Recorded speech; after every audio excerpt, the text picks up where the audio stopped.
Écoutez, il semblerait qu'effectivement il y ait une moto, un motard dont la moto a pris feu, donc le véhicule a pris feu et se soit arrêté précipitamment sur le trottoir pour pouvoir se dégager du véhicule.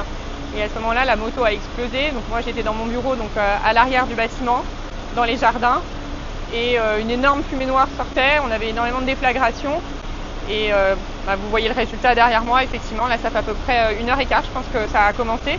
Les pompiers sont toujours en train d'intervenir au niveau de la charpente, puisqu'on a la partie façade, donc qui est la partie visible, on va dire la partie émergée de l'iceberg, où on voit qu'on a quand même des dégâts qui sont considérables.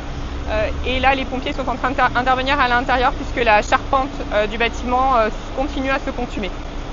Alors je tiens à préciser qu'on est sur un bâtiment qui est inscrit monument historique, et qui effectivement demande des travaux qui sont déjà pour un entretien normal, qui sont supérieurs à la moyenne en termes de coûts et des artisans bien spécifiques. Et là qu'on a un projet de travaux qui est faramineux pour effectivement remettre en état cette charpente qu'on est allé vérifier en plus il y a à peu près 2 mois avec un artisan, puisqu'en fait quand on est propriétaire on vérifie ces charpentes pour savoir si effectivement on a besoin de les refaire ou si elles sont en bon état de conservation, et la charpente était en bon état de conservation et aujourd'hui effectivement on s'aperçoit que 2 mois plus tard on aura certainement tout à recommencer. C'est une ancienne